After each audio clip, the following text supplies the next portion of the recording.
बार फिर आप सभी का स्वागत है आपके अपने चैनल में। आज का लेक्चर भी आप लोगों के लिए इम्पोर्टेंट होगा क्योंकि इस लेक्चर में भी हम बहुत ही इम्पोर्टेंट चीज़ें सीखने वाले हैं। ठीक है, क्योंकि अभी जो भी लेक्चर आएंगे वो सभी लेक्चर आपके लिए क्या होंगे, बहुत ही इंटरेस्टिंग होंगे, क्योंकि जब आप उनको देखेंगे सीखेंगे तो आपको भी इंटरेस्ट आएगा। ठीक है, तो प्रीवियस लेक्चर में मैंने बताया था कि किसी भी रिएक्शन को कंप्लीट होने में तीन चीज़ों का बहुत ही ज़्यादा महत्वपूर्ण होता है। पहला होता है सॉल्वेंट, दूसरा होता है होमो-लूमो इंटरेक्शन जो हमने प्रीवियस लेक्चर में चर्चा किया है, फिर थर्ड होता है इफेक्टिव कोलिजन। ठीक है, तो आज का जो लेक्चर है वो लेक्चर है इफेक्टिव कोलिजन पर बेस्ड। ठीक है, तो चलिए शुरू करते हैं। तो देखिए मैं बता रहा हूँ आपको क्या इफेक्टिव कोलिजन। ठीक है, तो इफेक्टिव कोलिजन किन किन चीज़ों पे कर रहा है, देखो which part of the reagent will interact with substrate, मतलब कि रिएजेंट का वो कौन सा पार्ट होगा जो सबस्ट्रेट से इंटरेक्ट करेगा। ठीक है, फिर दूसरा मैंने बताया आपको क्या, from which position of substrate will the reagent interact, मतलब कि सबस्ट्रेट की कौन सी पोजीशन होगी जिस पोजीशन पर रिएजेंट इंटरेक्ट कर रहा है। देखो दोनों चीजें हैं, दोनों पॉइंट हैं, आपको लगभग सेम लग रहा होगा लेकिन थोड़ा सा इनमें अंतर है। मैं क्या बोल रहा हूँ, रिएजेंट का कौन सा पार्ट और सबस्ट्रेट की कौन सी पोजीशन, है ना। जब दोनों क्या होंगे, ये इलेक्ट्रॉन रिच होगा और ये इलेक्ट्रॉन डेफिशिएंट होगा, तब वहां पे क्या होगा, इफेक्टिव कोलिजन होगा। ठीक है, तो इफेक्टिव कोलिजन होने के लिए क्या होना चाहिए, मैंने बताया होमो-लूमो इंटरेक्शन क्या होना चाहिए, कम होना चाहिए, तब जाके वहां पे क्या होगा, आपका इफेक्टिव इंटरेक्शन होगा। फिर थर्ड पॉइंट है आपका क्या, फिट ऑफ द रिएक्शन। तो फिट ऑफ रिएक्शन किस चीजों पर, इसको हम बोलते हैं डिसाइडिंग एंड कंट्रोल फैक्टर। ठीक है, क्यों बोल रहे हैं, क्योंकि यही फैक्टर होता है जो डिसाइड करता है कि रिएक्शन किस पाथ को फॉलो करेगा, है ना। तो अब हम देखते हैं कि ये फिट ऑफ रिएक्शन, अगर ये चीजें आपको क्लियर हो रही है ना, तो अब क्या है, आपका धीरे धीरे ऑर्गेनिक के लिए इंटरेस्ट बढ़ेगा। ठीक है, और अगर यहाँ नहीं समझ में आ रहा है तो मैं आपसे रिक्वेस्ट करूंगा कि जो भी नहीं समझ में आता है आप कमेंट बॉक्स पे कमेंट करिए या पर्सनली भी आप पूछ सकते हैं। ठीक है, तो वहां पे मैं आपको इजीली क्लियर कर पाऊंगा कि जो भी आपको प्रॉब्लम्स हो रहा है वो प्रॉब्लम्स ना हो और आगे जो भी लेक्चर आए जिससे आपको प्रॉब्लम क्रिएट ना हो। ठीक है, क्योंकि हमको ये लेक्चर जो है, हम जो सीख रहे हैं वो किस वे में सीख रहे हैं, स्मूथली वे में सीखना है, ना कि हमको इसका हैक्टिक लेना है। ठीक है, तो देखते हैं हम क्या, फिट ऑफ रिएक्शन।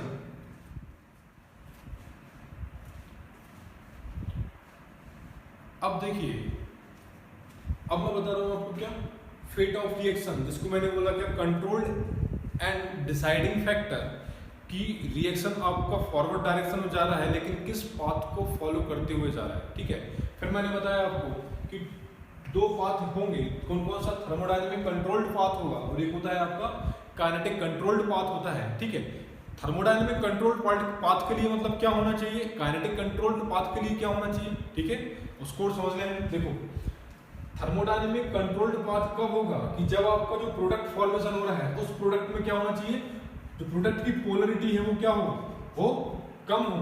अगर लेस पोलर होगा, जो सबस्ट्रेट की पोलरिटी है और प्रोडक्ट की पोलरिटी है, और प्रोडक्ट की पोलरिटी क्या होती है, कम होती है, तो उस केस में क्या होगा, ये ज्यादा स्टेबल होगा। क्योंकि थर्मोडायनेमिक किस पे डिपेंड करता है, ये डिपेंडेंट होता है स्टेबिलिटी पे।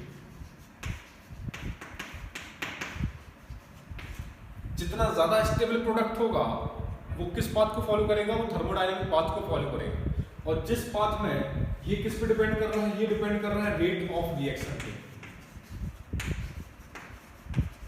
किस पे डिपेंड कर रहा है, ये डिपेंड कर रहा है रेट ऑफ रिएक्शन, मींस जहां पर रेट ऑफ रिएक्शन फास्ट होगा वहां पर किस पाथ को फॉलो करेगा, काइनेटिक कंट्रोल्ड पाथ को फॉलो करेगा। क्लियर हुई बात। अच्छा जी, फिर आता है आपका क्या, लेस स्टेरिकली इंटरेक्शन, कि जो आपका रिएजेंट और सबस्ट्रेट में जो इंटरेक्शन हो रहा है उनके बीच में क्या होना चाहिए, लेस स्टेरिक हिंड्रेंस इंटरेक्शन होना चाहिए, जिससे कि जो इंटरमीडिएट या जो ट्रांजिशन स्टेट बन रहा है उसकी जो स्टेबिलिटी हो क्या हो, मैक्सिमम हो, जिससे कि आपको क्या मिले, मोर स्टेबल प्रोडक्ट फॉर्मेशन हो। ठीक है, फिर थर्ड होता है आपका क्या, कंप्लीट ऑक्टेट। देखो भाई, जब रिएजेंट सबस्ट्रेट से इंटरेक्ट करता है, इंटरेक्ट करने के बाद अगर वहां पर ऑक्टेट कंप्लीट नहीं होता है प्रोडक्ट का या इंटरमीडिएट का, उस केस में क्या होगा, वो थर्मोडायनेमिक पाथ को फॉलो नहीं करेगा। ठीक है। वो थर्मोडायनेमिक पाथ को कब फॉलो करेगा, जब वहां पर कंप्लीट ऑक्टेट होगा, ठीक है। फिर आता है आपका क्या, हाइपर कॉन्जुगेशन। तो हाइपर कॉन्जुगेशन हमने प्रीवियस लेक्चर में पढ़ा है, समझा भी कि कैसे हम हाइपर कॉन्जुगेशन निकालेंगे, और हमने वहां समझा कि जितना ज्यादा हाइपर कॉन्जुगेशन स्ट्रक्चर होता है मॉलिक्यूल की स्टेबिलिटी उतनी ही ज्यादा होती है। मॉलिक्यूल यहाँ पे किस फॉर्म में होगा, प्रोडक्ट के फॉर्म में होगा, ठीक है। तो जितना ज्यादा हाइपर कॉन्जुगेशन स्ट्रक्चर मिलेगा इंटरमीडिएट का या प्रोडक्ट का, उतना ही ज्यादा स्टेबल होगा आपका प्रोडक्ट। क्लियर हुई बात। फिर जाता है आपका रिजोनेंस। तो हमने रिजोनेंस भी देखा कि जितना ज्यादा रिजोनेटिक स्ट्रक्चर होती है उसका मॉलिक्यूल का जो स्टेबिलिटी होती है उतनी ही ज्यादा होती है। और मॉलिक्यूल से मतलब क्या होगा यहाँ पर, प्रोडक्ट, ठीक है। तो प्रोडक्ट की जितनी ज्यादा, या प्रोडक्ट या इंटरमीडिएट की इनकी जितनी ज्यादा रेटिंग स्ट्रक्चर मिलेगी वो उतना ही ज्यादा क्या होगा, स्टेबल होगा। समझ में आ रहा है, ठीक है। तो हमने देखा resonance, hyper conjugation, complete octet, less interaction and less polarity. एक और पॉइंट है जिसको हम बोलते हैं क्या, एरोमेटिसिटी, जो प्रीवियस लेक्चर्स में मैंने फर्स्ट सेकंड लेक्चर में बताया है, ठीक है। तो एरोमेटिसिटी क्या, कि जो आपने रिएजेंट और सबस्ट्रेट का इंटरेक्शन कराया है, इंटरेक्शन कराने के बाद जो प्रोडक्ट फॉर्मेशन हुआ है वो प्रोडक्ट अगर स्टेबल हो रहा है किसके थ्रू, एरोमेटिसिटी के थ्रू, कि मतलब वो प्रोडक्ट किस में कन्वर्ट हो जा रहा है, एरोमेटिक कंपाउंड में कन्वर्ट हो जा रहा है। तो उस केस में उसकी जो स्टेबिलिटी होगी वो बहुत ज्यादा होगी। और उस केस में क्या होगा, जो रिएक्शन का पाथ होगा वो कौन सा पाथ होगा, थर्मोडायनेमिक कंट्रोल्ड पाथ होगा। मतलब कि ये क्या हो रहा है, पाथ डिसाइडिंग हो रहा है, ये पाथ डिसाइडिंग फैक्टर है। इनको आपको ध्यान से याद कर लेना है। ऐसा नहीं होगा कि किसी रिएक्शन में सारे के सारे फैक्टर आपको देखने पड़ेंगे। कहीं पे आपको पोलरिटी देखना है, कहीं पे आपको लेस स्टेरिक इंटरेक्शन देखना है, कहीं पे आपको हाइपर कॉन्जुगेशन देखना है, तो कहीं पे आपको रिजोनेंस देखना है, तो कहीं पे आपको पहचानना है कि प्रोडक्ट कहाँ पर एरोमेटिक हो रहा है। तो उस केस में क्या होगा, अगर वो सारे के सारे केसेस को फॉलो कर रहा है, मीन्स किस पाथ को फॉलो कर रहा है, थर्मोडायनेमिक कंट्रोल्ड पाथ को फॉलो कर रहा है। क्लियर हुई बात। फिर आ जाता है आपका काइनेटिकली कंट्रोल्ड पाथ। तो मैंने बोला काइनेटिकली कंट्रोल्ड पाथ जो होता है वो किस पे डिपेंड करता है, रेट ऑफ रिएक्शन पे डिपेंड करता है। कि रिएक्शन की रेट जितनी फास्ट होगी वो क्या करेगा, किस पाथ को फॉलो करेगा, वो काइनेटिक कंट्रोल्ड पाथ को फॉलो करेगा। और ये किस किस चीज पे डिपेंड करता है, ये डिपेंड करता है लेस होमो-लुमो गैप। मैंने बताया होमो और लुमो क्या होता है, इनके बीच में जो जितना कम गैप होगा इलेक्ट्रोस्टैटिक इंटरेक्शन उतना ही फास्ट होगा। और इलेक्ट्रोस्टैटिक इंटरेक्शन जितना फास्ट होगा उसकी रेट ऑफ रिएक्शन उतनी ही फास्ट होगी। और रेट ऑफ रिएक्शन जितनी फास्ट होगी देन उसके बाद क्या होगा कि ये जो है आपका रिएक्शन काइनेटिकली कंट्रोल्ड पाथ के थ्रू जाएगा। ठीक है, हम यहाँ पर स्टेबिलिटी की बात नहीं करेंगे, हम यहाँ पर सिर्फ रेट ऑफ रिएक्शन की बात करेंगे। क्लियर हुई बात। देखो लिखा हुआ does not depending on stability, stability का इससे कोई मतलब नहीं है। क्लियर हुआ। तो ये था आपका फेट ऑफ रिएक्शन, है ना। कुछ फैक्टर्स हैं, इनको आपको याद कर लेना है थर्मोडायनेमिक कंट्रोल्ड पाथ को फॉलो करने के लिए और काइनेटिक कंट्रोल्ड पाथ को फॉलो करने के लिए। ठीक है, एक चीज और होता है यहाँ पे, क्या होता है जो थर्मोडायनेमिक होता है वहां पर हाई टेम्परेचर रिक्वायर्ड होता है। क्या होता है जी, हाई टेम्परेचर रिक्वायर्ड होता है। और यहाँ पर जो टेम्परेचर होता है, यहाँ नॉर्मली लो टेम्परेचर पर या रूम टेम्परेचर में भी ये रिएक्शन क्या होता है, फॉरवर्ड डायरेक्शन में इजीली चली जाती है। ठीक है, तो ये हुआ आपका क्या, फेट ऑफ रिएक्शन। इसके बाद मैं कुछ एग्जांपल लेता हूं, देन उसके बाद हम पहचानेंगे कि कब थर्मोडायनेमिक कंट्रोल्ड पाथ होगा और कब काइनेटिक कंट्रोल्ड पाथ होगा और इनका ऑर्डर।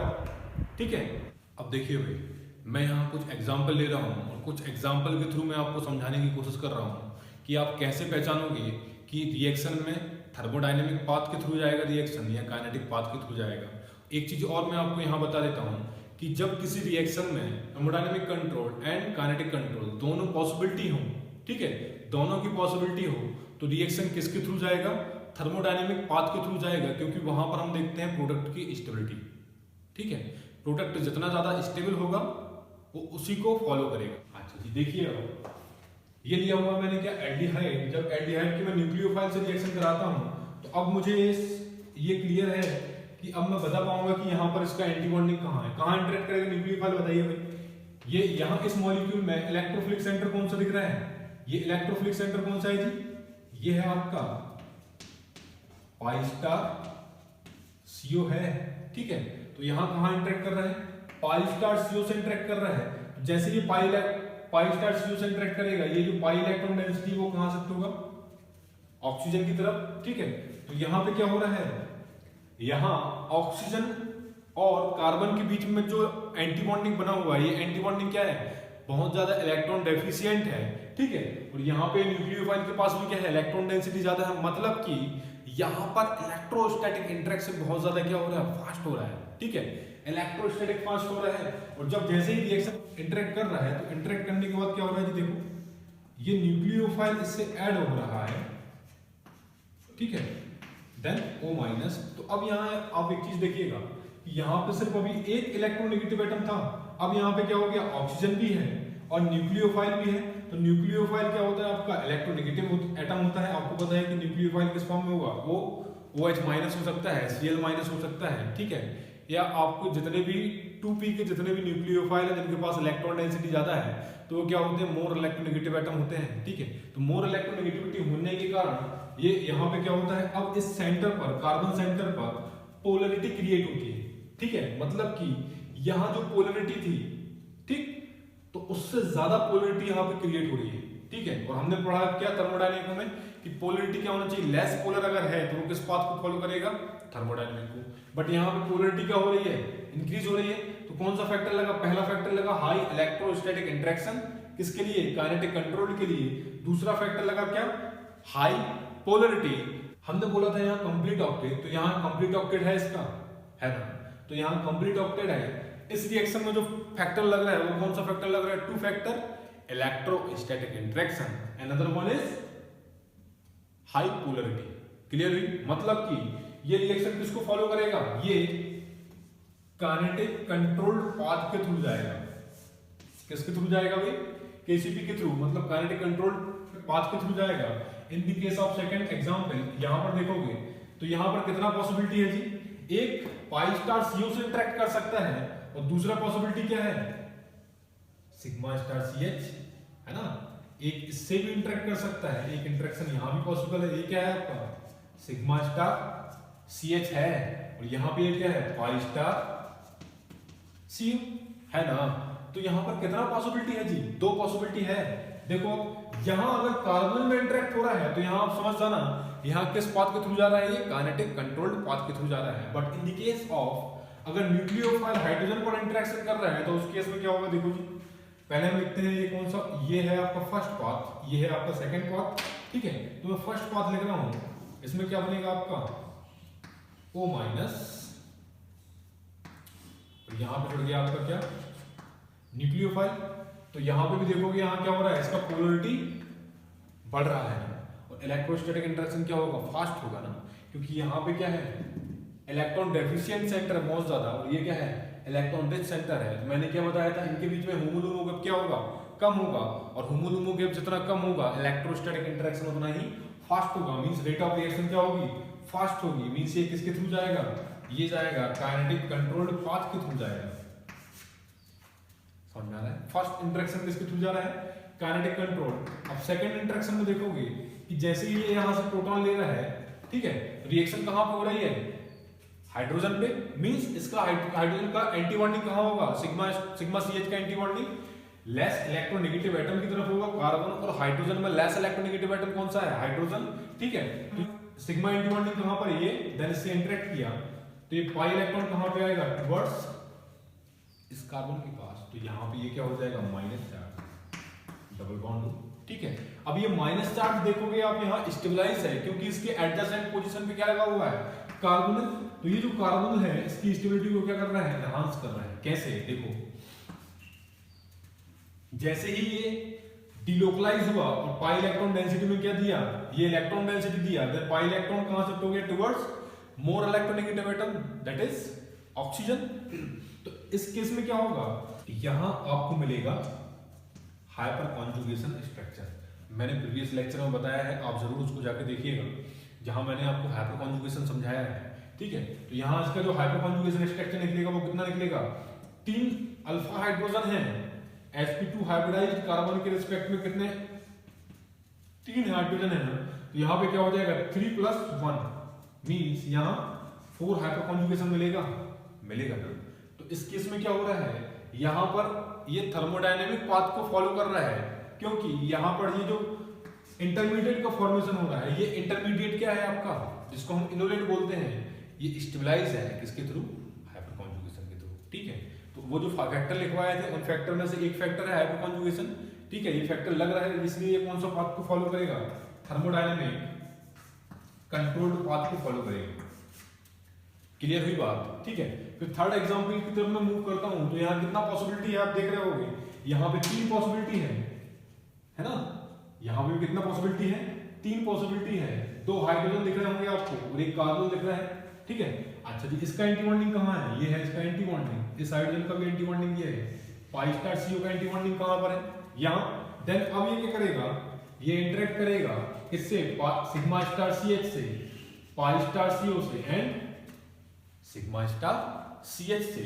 तो ये क्या होगा आपका, ये है सिग्मा स्टार CH में इंटरेक्शन हो रहा है, यहाँ पाई स्टार CO में इंटरेक्शन हो रहा है और यहाँ पर सिग्मा स्टार CH में इंटरेक्शन हो रहा है। अब मैंने प्रीवियस लेक्चर में बताया है कि अब आपको यहाँ देखना होगा कि कहाँ पर HL गैप कम होगा तो कहाँ पर HL गैप ज्यादा होगा, और वो किस चीज पे निर्भर कर रहा था, वो निर्भर कर रहा था पोलरिटी पे।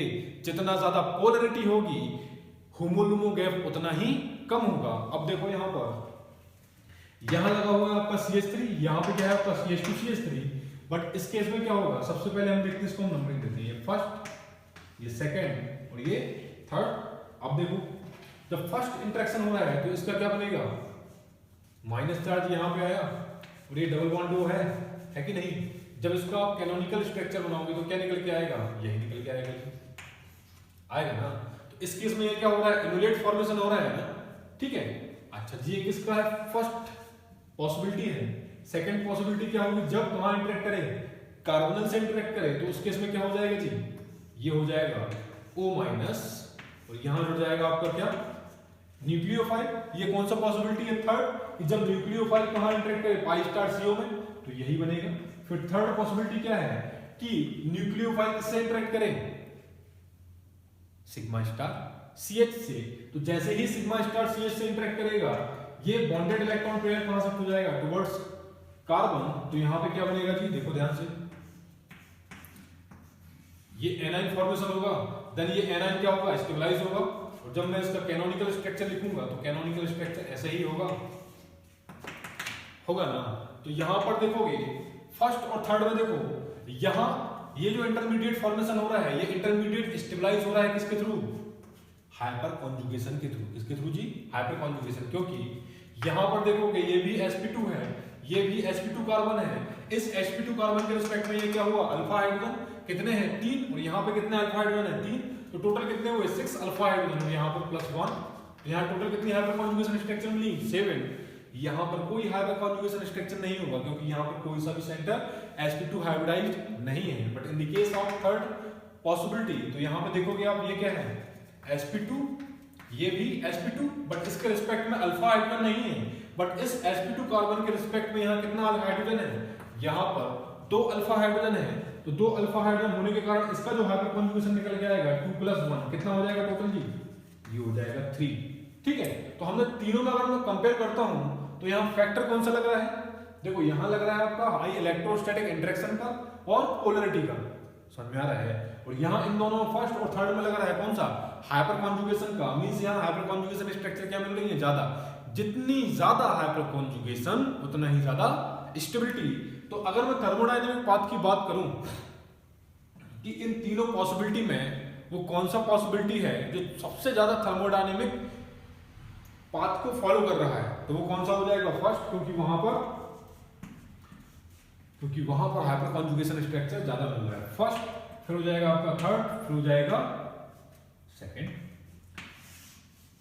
तो ये किसका ऑर्डर है, ये है थर्मोडायनेमिक कंट्रोल्ड पाथ का ऑर्डर है कि इससे पहले कौन स्टेबल है, ये वाला। मतलब ये किसका ऑर्डर निकला है हमने, ये स्टेबिलिटी का ऑर्डर लिखा है तीनों पॉसिबिलिटी में कि सबसे ज्यादा जो स्टेबल होगा वो किसका, फर्स्ट पाथ का इंटरमीडिएट होगा। ठीक है, फिर मैं बात करता हूं काइनेटिक कंट्रोल्ड पाथ की। तो काइनेटिक कंट्रोल्ड पाथ में क्या देखना है आपको, हाई इलेक्ट्रोस्टैटिक इंटरेक्शन। तो हाई इलेक्ट्रोस्टैटिक इंटरेक्शन कहां पे हुआ, सेकंड में हुआ। ठीक है, यहां पर कोई मतलब नहीं है स्टेबल प्रोडक्ट बन रहा है नहीं बन रहा है, सिर्फ आपको देखना है क्या, हाई इलेक्ट्रोस्टैटिक इंटरेक्शन। जहां हाई इलेक्ट्रोस्टैटिक इंटरेक्शन होगा उसका रेट ऑफ रिएक्शन उतना ही फास्ट होगा। मतलब किस पाथ को फॉलो करेगा, काइनेटिक कंट्रोल पाथ को फॉलो करेगा। अच्छा एक चीज और समझो, न्यूक्लियोफाइल तीनों जगह इंटरेक्ट करने में सक्षम है, तो उस केस में जो रिएक्शन होगा वो किसके थ्रू जाएगा, थर्मोडायनेमिक के थ्रू जाएगा, और जो प्रोडक्ट बनेगा किसका बनेगा, फर्स्ट का मेजर प्रोडक्ट बनेगा। ध्यान रखना, अभी से मैं बता रहा हूँ, ठीक है। अच्छा जी, काइनेटिक कंट्रोल पाथ को देखोगे तो सबसे ज्यादा इलेक्ट्रोस्टैटिक इंटरेक्शन कहाँ हुआ, सेकंड में, देन कहाँ पे हुआ, थर्ड में होगा। क्यों, क्योंकि यहाँ पर देखो, यहाँ कोई दो हाइड्रोजन लगा हुआ है, बट यहाँ पर एक हाइड्रोजन है और एक CH3 ग्रुप है। CH3 ग्रुप क्या कर रहा है, इस कार्बन की पोलरिटी को, पोलरिटी मतलब क्या कर रहा है, कम कर रहा है। क्यों कर रहा है, क्योंकि ये इलेक्ट्रॉन डेंसिटी क्या कर रहा है, प्रोवाइड करा रहा है, ठीक है। तो जितना कम पोलरिटी होगी उतना ही कम डेफिशिएंट इसका एंटी बॉन्डिंग होगा, और इसका जो HL गैप होगा वो क्या होगा, स्लाइटली ज्यादा हो जाएगा। बट इस केस में क्या हो रहा है, यहाँ से इलेक्ट्रॉन विड्रॉइंग वाला केस लग रहा है। देखो यहाँ इलेक्ट्रॉन विड्रॉइंग भी है और इलेक्ट्रॉन डोनेटिंग भी है। यहाँ से कौन सा फैक्टर लग रहा है, इलेक्ट्रॉन विड्रॉइंग -I वाला फैक्टर लग रहा है, इसलिए इसकी जो पोलरिटी होगी वो इसके कंपेयर में क्या होगी, ज्यादा होगी। इसलिए इसका जो इलेक्ट्रोस्टैटिक इंटरेक्शन होगा फास्ट होगा फर्स्ट के कंपेयर में। तो यहाँ पे जाएगा थर्ड, फिर आ जाएगा फर्स्ट। तो ये हुआ काइनेटिक कंट्रोल्ड पाथ का ऑर्डर।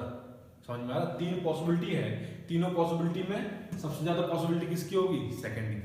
क्लियर हुई बात। तो यहाँ पर अब जो है आपको कुछ कुछ चीजें क्लियर होने लगा होगा, ठीक है।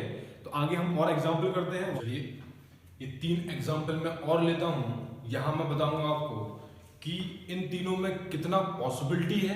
पहला, उन पॉसिबिलिटी में कौन सा थर्मोडायनेमिक होगा, कौन सा काइनेटिक होगा। दूसरा, तीसरा मैं बताऊंगा काइनेटिक कंट्रोल, अगर एक से ज्यादा पॉसिबिलिटी है तो वहां पर थर्मोडायनेमिक कंट्रोल्ड का order and kinetic controlled path का ऑर्डर, ठीक है। और ये ऑर्डर किस पे डिपेंड करेगा, थर्मोडायनेमिक कंट्रोल्ड पाथ डिपेंड करेगा स्टेबिलिटी पे, और काइनेटिक कंट्रोल्ड पाथ डिपेंड करेगा रेट ऑफ रिएक्शन पे, ठीक है। तो देखिए अब इस एग्जांपल की अगर मैं बात करता हूं तो यहाँ कितना पॉसिबिलिटी है बताइए जी। यहाँ पॉसिबिलिटी आपको दिख रहा होगा, एक पॉसिबिलिटी ये हुआ, एक पॉसिबिलिटी ये हुआ, है ना, और एक पॉसिबिलिटी ये है, एक पॉसिबिलिटी ये है, क्योंकि तो हाइड्रोजन है, ठीक है। तो ये इंटरेक्ट नहीं कर सकता है क्या, हम कहेंगे बिल्कुल कर सकता है जी। लेकिन कहानी ये है कि ये वाला जो हाइड्रोजन है और ये हाइड्रोजन सेम है, ये वाला कार्बोनिल और ये वाला कार्बोनिल सेम है, मतलब सिमेट्रिक है। तो यहाँ कितना पॉसिबिलिटी पॉसिबल है, अगर यहाँ पे होता है तो वही सेम इसके जैसा होगा, और यहाँ पे होता है तो सेम इसके जैसा। तो इन दोनों को हम एक कंसीडर करते हैं। तो 1 2 3 यहाँ पे क्या होगा, इलेक्ट्रोस्टैटिक इंटरेक्शन होगा, ठीक है। मतलब कि न्यूक्लियोफाइल कहाँ इंटरेक्ट करेगा जी, न्यूक्लियोफाइल एक बार यहाँ इंटरेक्ट करेगा, एक बार यहाँ इंटरेक्ट कर सकता है, और एक बार, तो ये कहाँ इंटरेक्ट कर रहा है जी, सिग्मा स्टार CH में। ये कहाँ पे इंटरेक्ट कर रहा है, पाई स्टार CO में। और यहाँ कहाँ इंटरेक्ट कर रहा है, सिग्मा स्टार CH में। पॉसिबिलिटी कितनी है, 3 है ना। तो अब आपको देखना है कि कौन सा पाथ काइनेटिक कंट्रोल्ड है और कौन सा पाथ थर्मोडायनेमिक कंट्रोल्ड है, ठीक है। तो अब मैं यहाँ इनको क्या कर रहा हूँ, नंबरिंग दे रहा हूँ। ये पहला पॉसिबिलिटी है, ये दूसरा पॉसिबिलिटी है, ये तीसरा पॉसिबिलिटी है, ठीक है। अच्छा जी, अब देखो यहाँ पर इन दोनों हाइड्रोजन में अगर HL गैप की बात करोगे, देखो अगर कार्बोनिल से कंपेयर करूं तो ये न्यूक्लियोफाइल का क्या हुआ, होमो, और ये हम मान लेते हैं क्या, ये पाई स्टार क्या है, ये CO है। और इन दोनों में अब देखना है आपको कि किसकी पोलरिटी ज्यादा है। तो इस वाले हाइड्रोजन में देखोगे यहाँ पर 2 इलेक्ट्रॉन विड्रॉइंग ग्रुप लगा हुआ है ना, तो इसको क्या बना रहा है, और ज्यादा पोलर बना रहा है। पोलर बना रहा है मींस यहाँ पे क्या हो जाएगा, उतनी ही इजीली निकल जाएगा। मींस यहाँ पर जो HL गैप होगा, मतलब यहाँ पर क्या होगा, इसकी पोलरिटी ज्यादा होने के कारण इसकी एनर्जी क्या हो जाएगी, कम। समझ में आ रहा है। तो इसका जो पोजीशन होगा सिग्मा स्टार CH का, वो कहाँ पे होगा, ये सिग्मा स्टार CH, और ये वाला हाइड्रोजन का कहाँ पे होगा, ये होगा सिग्मा स्टार CH। हम नंबरिंग दिए हैं तो इसको हम बोल देते हैं क्या, ये कौन सा वाला है, ये थर्ड है, ये फर्स्ट है, और ये कौन सा हो गया आपका, ये सेकंड पॉसिबिलिटी, ठीक है। तो अब देख रहे होगे आप, यहां से भी इंटरेक्ट करने की पॉसिबिलिटी है, यहां से भी इंटरेक्ट करने की पॉसिबिलिटी है, यहां से भी इंटरेक्ट करने की पॉसिबिलिटी है। बट एक चीज देख रहे होगे, ये फर्स्ट HL फर्स्ट है, ये HL2 है, ये HL थर्ड है। तो इनमें आपने एनर्जी का ऑर्डर जो देख रहे होगे, HL थर्ड जो है ग्रेटर देन HL2 ठीक है, HL2 is greater than HL first. ठीक है, तो ये क्या है इनका एनर्जी गैप का ऑर्डर है। ठीक है, तो यहां पर इलेक्ट्रोस्टैटिक इंटरेक्शन किसके बीच में होगा, electrostatic interaction pi star CO और न्यूक्लियोफाइल के होमो के बीच में होगा। मतलब इसका जो रेट ऑफ रिएक्शन रहेगा पाई स्टार CO का वो क्या होगा, फास्ट मींस किस पाथ को फॉलो करेगा, काइनेटिक कंट्रोल्ड पाथ को फॉलो करेगा, और इसका जो प्रोडक्ट मिलेगा वो क्या होगा आपका, वो हो जाएगा O माइनस, और न्यूक्लियोफाइल कहां इंटरेक्ट करेगा जी, यहां पर। ठीक है, तो ये किसका है, ये सेकंड का पाथ है। अब फर्स्ट का देखोगे तो फर्स्ट में क्या होगा, फर्स्ट में जैसे ही ये प्रोटॉन एब्स्ट्रैक्ट होगा तो यहाँ पे क्या जाएगा माइनस चार्ज। अब ये जो माइनस चार्ज है जब इसका आप कैनोनिकल स्ट्रक्चर बनाओगे तो यहाँ पे क्या होगा जी, ये जो है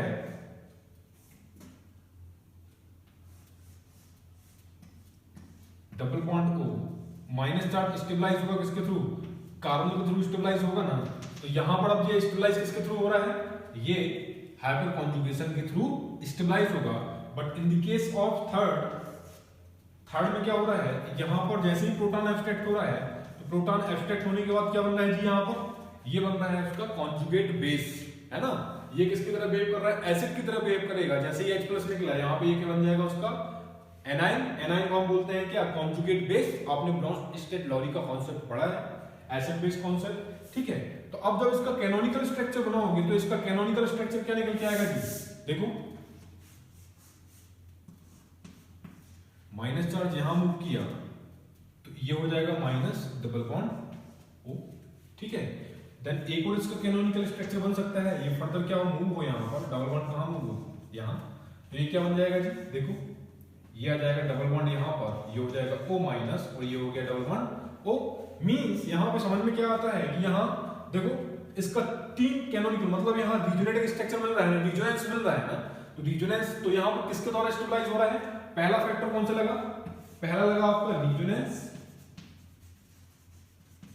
अब देखो दूसरा, यहां पर आपको दिख रहा होगा कि ये sp2 हाइब्रिडाइज्ड कार्बन है, ये भी sp2 हाइब्रिडाइज्ड कार्बन है कि नहीं। तो इन sp2 हाइब्रिडाइज्ड कार्बन के रिस्पेक्ट में देखो कितना अल्फा हाइड्रोजन है यहां पर, इन sp2 हाइब्रिडाइज्ड कार्बन के रिस्पेक्ट में देखोगे यहां 3 अल्फा हाइड्रोजन है, यहां पे अल्फा हाइड्रोजन है नहीं है। ठीक है, तो यहां पर जो इसका जो हाइपर कॉन्जुगेशन स्ट्रक्चर निकलेगा वो कितना निकलेगा, 3+1, मतलब कितना होगा 4। तो यहां हम बोल सकते हैं 3 resonating structure and hyper conjugation structure कितना मिलेगा जी, हाइपर कॉन्जुगेशन मिलेगा, यहां पे हाइपर कॉन्जुगेशन कितना मिलेगा 4। ठीक है, तो 2 फैक्टर वर्क किया इसका, कौन कौन सा, पहला रिजोनेंस, दूसरा हाइपर कॉन्जुगेशन। क्लियर हुई बात। ठीक है, जिससे इसकी स्टेबिलिटी का क्या हो रहा है निर्धारण, मतलब कि इन तीनों पाथ में आपने देखा कि ये जो तीसरा वाला जो हम पाथ देख रहे हैं ये क्या है, मोस्ट स्टेबल इंटरमीडिएट का फॉर्मेशन हो रहा है। इसलिए यहां जो थर्मोडायनेमिक की जब हम बात करेंगे तो इन तीनों पॉसिबिलिटी में सबसे ज्यादा थर्मोडायनेमिक स्टेबल कौन सा होगा, थर्ड पाथ होगा। समझ में आ रहा है। तो इनका जो ऑर्डर हो जाएगा वो ऑर्डर क्या होगा जी, ये होगा थर्ड इज ग्रेटर देन, किससे, ये ज्यादा स्टेबल है किससे, फर्स्ट से। ठीक है, क्योंकि यहां पे भी क्या मिल रहा है, देखोगे यहां पे आप तो इस sp2 हाइब्रिडाइज्ड कार्बन के रिस्पेक्ट में यहां पे क्या है, 2 अल्फा हाइड्रोजन है ना, इसका कितना 2+1, मतलब कि 3 हाइपर कॉन्जुगेशन मिलेगा। और ये हाइपर कॉन्जुगेशन मिलने के कारण क्या होगा, ये मोर थर्मोडायनेमिक स्टेबल होगा, ये लेस थर्मोडायनेमिक स्टेबल होगा। देन इसके बाद आ जाएगा आपका फर्स्ट के बाद आ जाएगा आपका सेकंड। तो ये किसका ऑर्डर है, ये है थर्मोडायनेमिक कंट्रोल्ड पाथ का ऑर्डर है। ठीक है, अब मैं बात करता हूं काइनेटिक कंट्रोल्ड पाथ की। तो यहां पे देखोगे आप सेकंड वाला, मैंने क्या बताया, इनके बीच में एनर्जी गैप क्या है, कम है। एनर्जी गैप जितना कम होगा इलेक्ट्रोस्टैटिक इंटरेक्शन उतना ही फास्ट होगा, मतलब रेट ऑफ रिएक्शन उतनी ही ज्यादा फास्ट होगी। फिर उसके बाद किसमें होगा, फिर इसमें होगा, क्योंकि यहाँ पे एनर्जी गैप क्या है, कम है कि नहीं। जरूरी ये नहीं है कि जो थर्मोडायनेमिक का ऑर्डर होगा जस्ट उसका उल्टा जो है काइनेटिक कंट्रोल्ड का ऑर्डर होगा। ठीक है, यहाँ पे किस पे डिपेंड कर रहा है, ये डिपेंड कर रहा है एनर्जी गैप पे। समझ में आ रहा है। तो ये किसका है, ये थर्ड का एनर्जी गैप है। तो काइनेटिक कंट्रोल्ड का ऑर्डर क्या हो जाएगा, ये सेकंड इज ग्रेटर देन किससे, देखो यहां पर second is greater than third is greater than first. तो ये जो है आपका किसका ऑर्डर है, ये काइनेटिक कंट्रोल्ड पाथ का ऑर्डर है। समझ में आ रहा है, क्लियर हुई बात। अब देखिएगा यहाँ कितना पॉसिबिलिटी है जी, बताइए। यहाँ पे आप देख रहे होंगे यहाँ पॉसिबिलिटी कितनी है, ये सिग्मा स्टार सी एक्स, ये भी सिग्मा स्टार सी एक्स, ये sigma star c x. X क्या है यहाँ पर, गुड लिविंग ग्रुप हम मानते हैं, where X is good leaving group, ठीक है। तो मतलब मैं ये लिविंग ग्रुप का नेचर, सबस्ट्रेट का नेचर, रिएजेंट का नेचर, ये मैं एक लेक्चर लूंगा इसका पर्टिकुलर, उसमें ये सारे के सारे आपको एक्सप्लेन कर दूंगा, ठीक है। तो इसमें भी आपको प्रॉब्लम नहीं जानी है। तो न्यूक्लियोफाइल जो है इंटरेक्ट कहां करेगा जी, बताइए। अब इस केस में जो न्यूक्लियोफाइल इंटरेक्ट करेगा वो कहां पर इंटरेक्ट करेगा, तीनों पॉसिबिलिटी है। ये है सिग्मा स्टार सी एच, ये भी सिग्मा स्टार सी एच, यहां पर सिग्मा स्टार एक्स। बात क्लियर हुई, ठीक है। तो अब देखो यहां पर, अब मैं इनका अगर होमोलोगो गैप बनाता हूं या मैं इनका ऑर्बिटल डायग्राम अगर बनाऊं तो ये न्यूक्लियोफाइल का एनर्जी है, ठीक है। तो ये न्यूक्लियोफाइल का क्या हो गया, ये न्यूक्लियोफाइल का हो गया होमो, ठीक है। अब मैं यहां रेफरेंस ले रहा हूं किसका, सिग्मा स्टार सी एक्स का। तो ये सिग्मा स्टार क्या हो गया, ये सी एक्स हो गया। तो दूसरे कार्बन को यहां देखोगे एक चीज, यहां पे क्या डाल रहा है, ये प्लस आई इफेक्ट डाल रहा है, और यहां पे क्या डाल रहा है, माइनस आई इफेक्ट डाल रहा है, मतलब दोनों फैक्टर लगा रहा है यहां पर, प्लस आई और minus I. But in the case of this hydrogen यहां पर क्या लग रहा है, सिर्फ एक ही फैक्टर लग रहा है, माइनस आई का। मतलब पोलरिटी कहां पर ज्यादा होगी, पोलरिटी यहां ज्यादा होगी कंपेयर टू इस हाइड्रोजन से, ठीक है। तो यहां पे अब अगर इसका एनर्जी का मैं एनर्जी डिफरेंस देखूं तो स्लाइटली डिफरेंस होगा, ठीक है। नंबरिंग दे दो जी इनको, इसको मैं देता हूं क्या, ये है फर्स्ट, ये है सेकेंड और ये है थर्ड, ठीक है। तो ये वाला कौन सा हाइड्रोजन होगा, ये होगा थर्ड हाइड्रोजन होगा, किसका, सिग्मा स्टार, ये हो जाएगा सिग्मा स्टार सी एच, है ना। लेकिन कौन सा वाला होगा जी, ये होगा थर्ड वाला, ठीक है। और ये हो जाएगा आपका सिग्मा स्टार सी एच, लेकिन कौन सा वाला, ये हो जाएगा आपका फर्स्ट वाला। क्लियर हुई बात। तो अब आप देख रहे होंगे यहां पर एनर्जी गैप, यहां एनर्जी गैप क्या है, ये है। तो ज्यादा एनर्जी गैप जहां पे होगा वहां पर इलेक्ट्रोस्टैटिक इंटरेक्शन क्या होगा, स्लो होगा। और इलेक्ट्रोस्टैटिक इंटरेक्शन स्लो होगा मींस क्या होगा, लेस काइनेटिक पाथ को फॉलो करेगा। अब यहां अगर मैं थर्मोडायनामिक की बात करूं तो एक एक का मैं प्रोडक्ट बनाता हूं। देखो भाई, फर्स्ट जब इंटरेक्शन होगा तो यहां पे क्या होगा, जैसे ही ये हाइड्रोजन से इंटरेक्ट करेगा, हाइड्रोजन को क्या करेगा, ग्रहण करेगा और क्या निकाल देगा यहां से, NuH के फॉर्म में निकाल देगा, ठीक है। और यहां माइनस चार्ज कहां पे जाएगा, क्योंकि जैसे ही ये इंटरेक्ट करेगा ये शेयर्ड इलेक्ट्रॉन किसको देके जाएगा, इस कार्बन को देके जाएगा ना। तो यहां माइनस चार्ज आया और ये X क्या है, लिविंग ग्रुप, ठीक। और ये माइनस चार्ज जो होगा इसके एंटी बॉन्डिंग से क्या होगा, स्टेबलाइज होगा, किसके, सिग्मा स्टार CX के। और यहां बन जाएगा क्या, एल्कीन फॉर्मेशन होगा, ठीक। But in the case of second interaction में क्या होगा, यहां पर इलेक्ट्रो इंटरेक्शन क्या होगा, इलेक्ट्रोस्टैटिक इंटरेक्शन फास्ट होगा।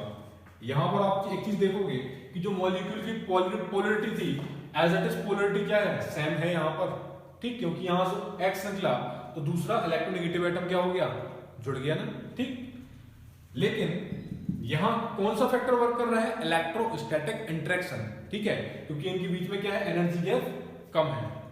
थर्ड कौन सी है पॉसिबिलिटी, थर्ड पॉसिबिलिटी क्या है कि जब न्यूक्लियोफाइल किससे इंटरेक्ट कर रहा है, हाइड्रोजन से, तो यहाँ पे क्या बनेगा, ये माइनस बनेगा। माइनस बनने के बाद अगर देखो फर्दर ये क्या हो, मैंने अभी बताया कि ये क्या है, इसका एंटी बॉन्डिंग, ये एंटी बॉन्डिंग से माइनस चार्ज क्या होगा, स्टेबलाइज। तो यहाँ इसका जो प्रोडक्ट बनेगा वो क्या बनेगा, एल्कीन फॉर्मेशन होगा। अब देखो ध्यान से, इसका प्रोडक्ट ये हुआ, इन दोनों का प्रोडक्ट ये है। अब मुझे ये निकालना है काइनेटिक, पहले मैं देखता हूं थर्मोडायनामिक कंट्रोल्ड पाथ। तो थर्मोडायनामिक कंट्रोल्ड पाथ किस चीज पे डिपेंड करता है, पहला लेस स्टेरिकनेस, तो यहां नहीं लगेगा। दूसरा लेस पोलरिटी, तो देखो इसका जो पोलरिटी है, इन दोनों का पोलरिटी क्या है, ज्यादा है, और इन दोनों का पोलरिटी क्या है, कम है। मींस यहां किस पाथ को फॉलो करेगा, ये दोनों थर्मोडायनामिक पाथ को फॉलो करेगा, ठीक, पहली चीज। दूसरा चीज आता है क्या, हाइपर कॉन्जुगेशन। तो यहां पर देखोगे इस प्रोडक्ट की जो हाइपर कॉन्जुगेशन है, इससे इस प्रोडक्ट की जो हाइपर कॉन्जुगेशन से ज्यादा है। तो हाइपर कॉन्जुगेशन जहां ज्यादा होगा वो उतना ही ज्यादा क्या होगा, थर्मोडायनेमिक स्टेबल होगा। मींस हम ये बोल सकते हैं कि जो पहले का जो प्रोडक्ट बना है वो क्या होगा, मोर थर्मोडायनेमिक स्टेबल होगा। इसलिए जो इसका ऑर्डर होगा वो क्या होगा, first is greater than second, क्यों बोल रहा हूं मैं इसको, क्योंकि यहाँ जो आपको हाइपर कॉन्जुगेशन है कितना निकल के आएगा, 7 निकल के आएगा, निकालोगे आप लोग, और यहाँ जो हाइपर कॉन्जुगेशन निकल के आएगा वो कितना निकल के आएगा, 3। ठीक, किसकी ज्यादा है, 7 ज्यादा है ना, तो फर्स्ट फिर आ जाएगा आपका कौन सा, थर्ड, और थर्ड के बाद आ जाएगा आपका सेकंड। तो ये किसका ऑर्डर हुआ, का थर्मोडायनेमिक कंट्रोल पाथ का ऑर्डर हुआ। ठीक है, फिर मैं बात करूं काइनेटिक कंट्रोल पाथ का ऑर्डर क्या होगा जी, इसका ऑर्डर क्या हो जाएगा, इसका ऑर्डर होगा, देखो अब जहां इलेक्ट्रोस्टैटिक इंटरेक्शन फर्स्ट वो काइनेटिक पाथ को फॉलो करेगा। तो यहां पे ये कौन सा है, ये सेकंड वाला है। ठीक है, जहां पर इसका एनर्जी गैप क्या है, कम, तो ये हो जाएगा क्या, सेकंड के बाद ये किसका है, सिग्मा स्टार CH, कौन से वाले का, थर्ड वाले का होगा ना, तो ये हो जाएगा क्या, third is greater than second. तो ये हुआ काइनेटिक कंट्रोल्ड पाथ का ऑर्डर। ठीक है, तो अब आपको ये चीजें समझ में आ रही हैं कि कहां पर थर्मोडायनेमिक कंट्रोल होगा और कहां पर काइनेटिक कंट्रोल्ड होगा। ठीक है, ये वाला एग्जांपल मैं आपके ऊपर छोड़ता हूं, कितना पॉसिबिलिटी है मैं आपको बता देता हूं। यहां पॉसिबिलिटी है, एक पॉसिबिलिटी ये है, ठीक है, जहां पर इंटरेक्ट करेगा, कहां, ये इंटरेक्ट करेगा सिग्मा स्टार CH से, यहां इंटरेक्ट करेगा पाई स्टार CO से, यहां पे भी इंटरेक्ट करेगा सिग्मा स्टार CH, और यहां इंटरेक्ट करेगा किससे, सिग्मा स्टार CX, और यहां इंटरेक्ट करेगा सिग्मा स्टार CH। बहुत ही बढ़िया इंटरेस्टिंग क्वेश्चन है, इसको आप करोगे। टोटल कितनी पॉसिबिलिटी है, 5 पॉसिबिलिटी है ना, तो इन 5 पॉसिबिलिटी में क्या क्या निकालना है कि कहां कहां आपका इंटरेक्शन हो रहा है, पहली चीज। दूसरा, किस डेफिशिएंट सेंटर से इंटरेक्ट हो रहा है, वो भी मैंने बता दिया आपको। तीसरा, कि यहां पर कौन सा काइनेटिक पाथ होगा, कौन सा थर्मोडायनेमिक पाथ होगा। चौथा बताना है आपको काइनेटिक कंट्रोल पाथ का ऑर्डर और थर्मोडायनेमिक कंट्रोल पाथ का ऑर्डर बन जाएगा। ठीक है, तो आप इसको करिए, जहां पे भी प्रॉब्लम आता है नेक्स्ट क्लास में, नेक्स्ट लेक्चर में इसको डिस्कस करूंगा। ठीक है, एग्जांपल है, ये आया था आपका गेट 2012 में। ठीक है, हम जो कॉन्सेप्ट को अप्लाई कर रहे हैं उसी कॉन्सेप्ट पे बेस्ड ये क्वेश्चन है। ठीक है, तो देखो कितने आसानी से आप बता पाओगे। इसमें आपको बताना था क्या, सेंटर बताना था कि कौन सा ऐसा सेंटर होगा जो मोस्ट थर्मोडायनेमिक स्टेबल प्रोडक्ट या इंटरमीडिएट देगा। ठीक है, तो यहां देखो कितना पॉसिबिलिटी है, 5 पॉसिबिलिटी दिख रहा है। तो 5 पॉसिबिलिटी में कहां पे, ये कार्बन पाई स्टार CO में इंटरेक्ट कर रहा है, ये सिग्मा स्टार CH में इंटरेक्ट कर रहा है, और ये सिग्मा स्टार CH, जहां पे भी पाई स्टार CO, ये भी सिग्मा स्टार CH में इंटरेक्ट कर रहा है, कि मोस्ट थर्मोडायनेमिक फेवरेबल पाथ कौन सा होगा इन 5 में। ठीक है, तो देखिए एक एक हम लेते हैं। फर्स्ट तो देखोगे आप, तो जैसे ये न्यूक्लियोफाइल इंटरेक्ट करेगा तो क्या बन जाएगा जी, यहां पर देखो ये O माइनस हो जाएगा, और यहां पर क्या होगा, ये न्यूक्लियोफाइल ऐड होगा, और एज इट इज मॉलिक्यूल जैसा है वैसा ही रहेगा। ठीक है, ये कौन सा पाथ, ये कौन सी पॉसिबिलिटी है, फर्स्ट। सेकंड पॉसिबिलिटी में क्या होगा कि ये क्या करे, हाइड्रोजन को एक्सट्रैक्ट करे और क्या बनाए, देखो जी ये डबल बॉन्ड O, हाइड्रोजन को एक्सट्रैक्ट करने के बाद क्या हो जाएगा कि जैसे ही ये इसके एंटीबॉन्ड में इलेक्ट्रॉन देगा, ये 2 इलेक्ट्रॉन कहां शिफ्ट होगा, टुवर्ड्स इस कार्बन। तो जैसे ही इस कार्बन के पास 2 इलेक्ट्रॉन आएगा तो यहां पे क्या जनरेट हो जाएगा, minus, molecule as it is है वैसा ही रहेगा, और ये शिफ्ट होगा कहां पर, एडजेसेंट कार्बोनिल सेंटर में। जब हम इसका कैनोनिकल स्ट्रक्चर में बनाएंगे तो ये क्या हो जाएगा, O माइनस। ठीक, अब यहां देखो ये बना। देन थर्ड पॉसिबिलिटी में देखोगे तो थर्ड पॉसिबिलिटी में क्या होगा जी, यहां पे भी वही होगा सेम, लेकिन अंतर क्या आएगा, सिर्फ एक चीज का अंतर आएगा, वो मैं आपको बताता हूं कहां पे अंतर आता है।